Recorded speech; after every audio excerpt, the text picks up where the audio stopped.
قل هذه سبيلي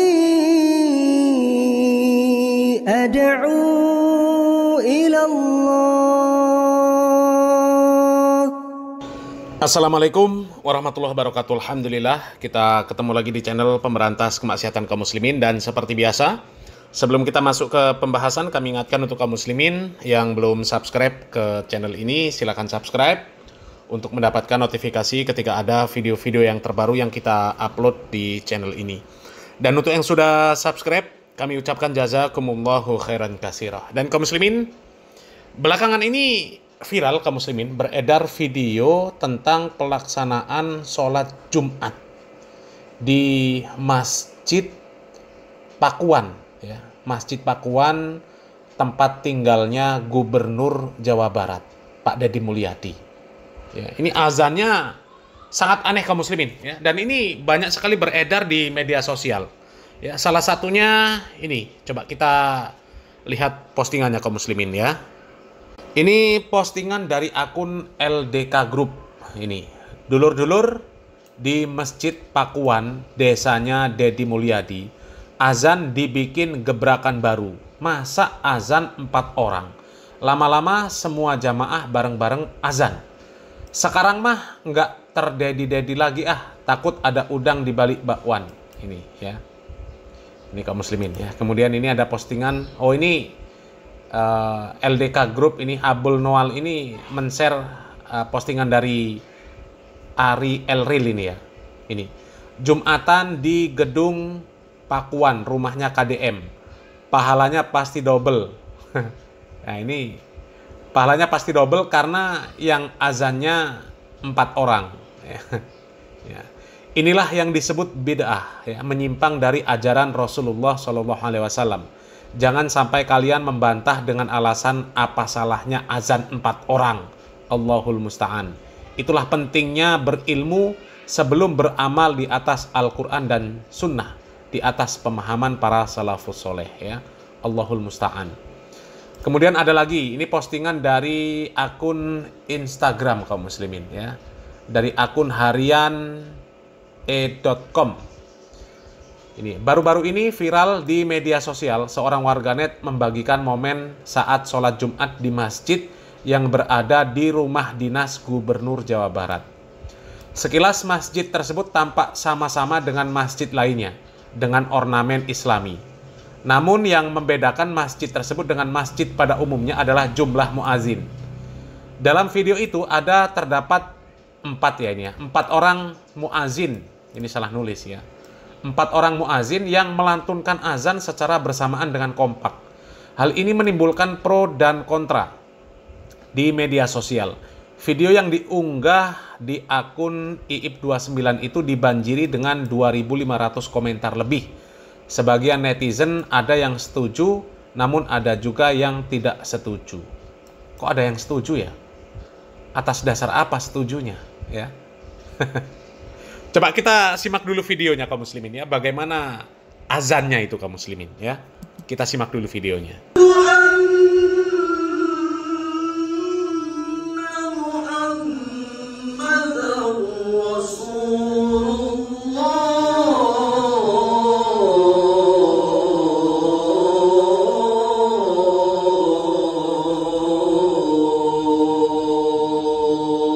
Nah, kaum muslimin, ya, itu yang azan orang 4 kaum muslimin.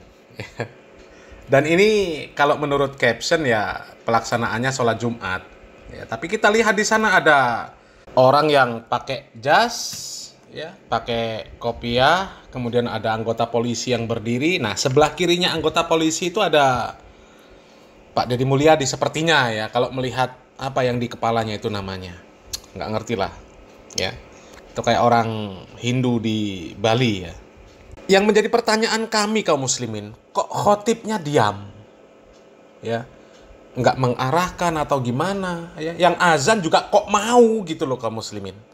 Pertanyaannya seperti itu kaum muslimin. Padahal itu di masjid komplek rumah dinas gubernur kaum muslimin, ya. Apa mungkin di sana nggak ada orang yang paham tentang syariat Islam? Apa mungkin di sana nggak ada kiainya, ustadznya, ya, atau yang semisal? Ya kok mereka nggak memberikan arahan gitu loh. Kok mereka mau melaksanakan yang seperti ini? Ini pertanyaan besar kaum muslimin. Kalau Pak Deddy Mulyadi ya kita tahu Pak Deddy Mulyadi itu orang yang nggak paham syariat Islam. Ya terlepas apakah memang ada udang di balik bakwan tadi ya seperti di postingan tadi atau seperti apa kita nggak tahu. Ya. Kalau mengatakan ada udang di balik batu, ada udang di balik bakwan, itu kan sekedar zon kaum muslimin. Ya. Yang nyata-nyata itu di sana ada yang bakal ngisi sebagai khotib, mungkin sekaligus imamnya juga, apa nggak ngerti? Itu loh kaum muslimin. Ya. Tapi sebenarnya juga kalau kita berbicara masalah hal-hal yang seperti ini kadang-kadang kita memang sangat sedih kaum muslimin rasanya ya. Masih ingat Panji Gumilang ya. Yang jelas-jelas Panji Gumilang itu sesat kaum muslimin. Tapi yang mengherankan ketika Menteri Agama berkunjung ke sana, bukan Menteri Agama ya, dari Kementerian Agama tempat Al Zaitun itu, daerah mana itu lupa ya. Indramayu ya, Menteri Agama Indramayu ya, Kementerian Agama Indramayu, Kemenak Indramayu. Ketika mereka datang ke sana, kemudian keluar dari sana mereka mengatakan nggak ada masalah apa-apa, nggak ada kesesatan, semuanya berjalan baik sesuai dengan aturan syariat Islam. Lah ini pertanyaan besar kaum muslimin. Jadi ya repot kaum muslimin, ya repot. Kita mau komentar apa susah seperti ini, ya susah. Panji Gumilang yang jelas-jelas sesat, sampai sekarang pondok pesantrennya masih beroperasi kaum muslimin. Itu loh kaum muslimin. Ya. Ya ini ya persis lah ya. Kalau kita misalkan ya persis dengan kelakuan Panji Gumilang. Ya kalau Panji Gumilang mengatur sholat Jumat ya sedemikian rupa, sholat Id sedemikian rupa, ya softnya laki-laki perempuan campur baur, ya. Sementara ini juga membuat aturan sendiri, azan ya 4 orang. Ini ajaran dari mana? Mungkin ada juga yang komentar, apa salahnya azan 4 orang? Ya, kan suaranya lebih enak didengar, orang 4 seperti kur, paduan suara. Ya, kalau ahlul bid'ah kan biasanya model-model pemikirannya seperti itu. Ya apa salahnya? Ini kan baik. Ya, baik atau tidaknya sesuatu itu menurut syariat Islam, bukan menurut akal dan hawa nafsu manusia. Ya, kalau menurut akal dan hawa nafsu kan orang-orang menilai yang seperti ini baik. Ya. Panji Gumilang, ya, apa yang dia lakukan menurut dia baik. Itu kalau beragama, standarisasinya yang penting baik. Bukan yang penting sesuai dengan aturan syariat Islam. Padahal kita beragama ini yang penting harus sesuai syariat Islam. Jangan yang penting baik. Ya, kalau yang seperti ini, ya kita repot kaum muslimin. Mau berkomentar kita repot. Masalahnya orang-orang yang ngerti tentang agama, mereka diam. Ya termasuk khotibnya juga diam. Atau memang ada video, ya karena ini kan pendek ya, ada video versi panjangnya, kemudian di sana terjadi pembenahan ya kita nggak tahu. Karena yang beredar cuma video pendek ini saja kaum muslimin. Ya kami sudah berusaha nyari di channel-channel YouTube, ya berusaha browsing, kami belum nemu video panjangnya. Ya belum nemu. Apakah memang benar ini pelaksanaan sholat Jumat atau bukan? Ya, kami belum menemukan secara pasti. Tapi yang secara jelasnya itu memang ada azan 4 orang. Di sana ada banyak jamaah. Ya, ya mau sholat Jumat, mau apapun ya, ini nggak sesuai dengan tuntunan. Yang azan itu 1 orang, nggak ada azan 4 orang itu nggak ada. Sementara ini azannya 4 orang. Ya, ya kalau kami menilai secara objektif saja kaum muslimin ya. Kalau Pak Deddy Mulyadi memang dia orang yang kita nilai nggak paham tentang agama Islam. Ya. Sementara kalau yang dijadikan khotib itu kan tentu orang yang paham syariat Islam. Ya. Kenapa khotibnya kok mau disetir sama orang yang nggak ngerti syariat Islam? Kok nurut untuk melaksanakan sesuatu yang tidak sesuai dengan syariat Islam? Itu yang jadi pertanyaan kaum muslimin. Itu yang jadi pertanyaan. Jadi nggak bisa menyalahkan 100% Pak Deddy Mulyadi, nggak bisa. Ya, kalau memang pelaksanaan sholat Jumat tersebut terlaksana, berarti memang kerjasama semua, sudah, semua sama. Bukan hanya Pak Deddy Mulyadi, semua sama. Sama dengan Panji Gumilang. Ketika sudah jelas-jelas kesesatan tersebar, terpampang di media, Bahkan itu dari channel YouTube Al Zaitun sendiri. Masih juga disebut Kementerian Agama bahwa nggak ada masalah. Itu baik-baik saja. Semua berjalan sesuai dengan aturan. Ya kita mau nyalakan siapa? Mau nyalakan Panji Gumilang sendiri ya? Nggak bisa. Ya sudah tersistem. Bahkan Menteri Agama pun sampai sekarang nggak berani menyatakan Al Zaitun sesat. Ya, itu kaum muslimin. Ya. Jadi yang terpenting untuk kita amalkan perintah Allah Subhanahu wa taala di dalam surat At-Tahrim. Itu yang paling penting. Ya ayyuhalladzina amanu qu anfusakum wa ahlikum naro. Jadi kita yang berusaha menyelamatkan diri kita dan keluarga kita dari api neraka. Memang kalau kita mengandalkan ya orang-orang yang di atas sana, udah repot kaum muslimin. Dari tahun ke tahun muncul ya ajaran-ajaran yang aneh, amalia-amalia yang aneh, ya mereka juga nggak bersuara, ya. Ba'alawi yang aneh-aneh saja sampai sekarang juga masih bebas ceramah, masih bebas, ya. Bahkan sholawatan ketimpringan, ya, laki-laki perempuan campur baur, ustadz, gus, kiai yang ya aneh-aneh dijaga sama banomnya ormas terbesar, ya banomnya NU, Banser, dijaga sama Banser. Jadi ya repot lah kalau berkomentar seperti ini kaum muslimin, ya. Kita mau menyalahkan siapa?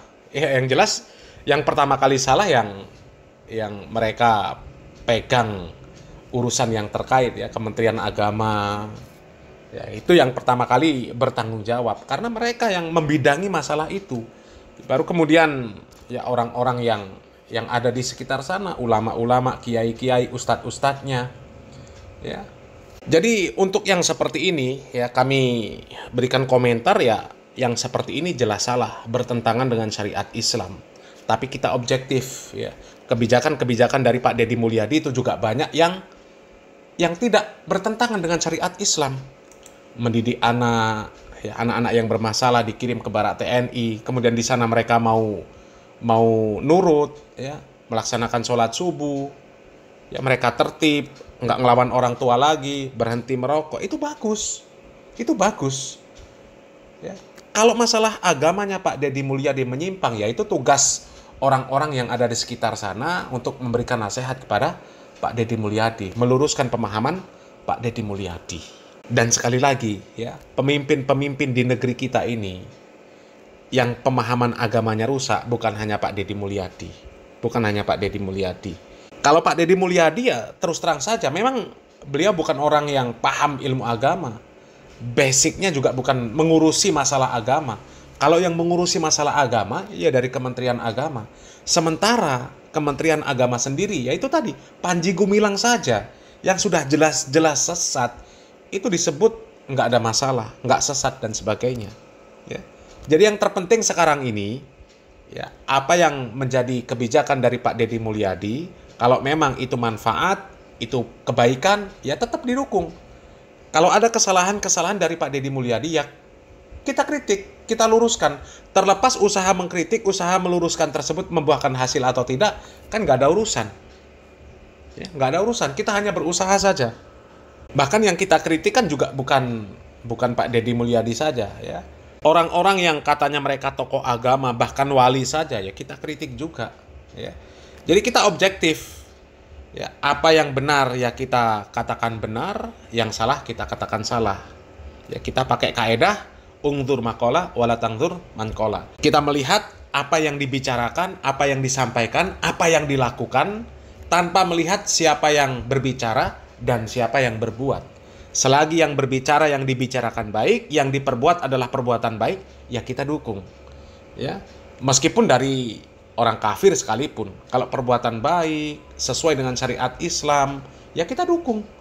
Ya. Tapi kalau dari Islam sekalipun, kalau bertentangan dengan syariat Islam, baik perkataan atau perbuatan, ya tidak kita dukung. Termasuk yang seperti ini kaum muslimin, ya. Ya mudah-mudahan Allah Subhanahu Wa Taala segera mengirimkan orang-orang yang memiliki pemahaman agama yang baik, ya, untuk bisa memberikan nasihat, untuk bisa meluruskan pemahaman agama dari Pak Deddy Mulyadi kaum muslimin, ya. Karena beliau ini seorang pemimpin, kemudian kebijakan-kebijakannya banyak yang dinilai positif oleh masyarakat, hanya saja pemahaman agama dari Pak Deddy Mulyadi ini bermasalah, ya. Dan terakhir kaum muslimin, ya, kalau ada video versi panjangnya ya bolehlah di-share di kolom komentar, ya, bagaimana kejadian yang sesungguhnya, apakah ada pelurusan atas kejadian ini, apakah memang ya semuanya mereka ini bekerja sama membuat keanehan-keanehan, ya boleh di-share videonya di kolom komentar, ya. Nanti insya Allah kita bahas lagi, ya. Mudah-mudahan bermanfaat kaum muslimin. Barakallahu fikum. Wassalamualaikum warahmatullahi wabarakatuh.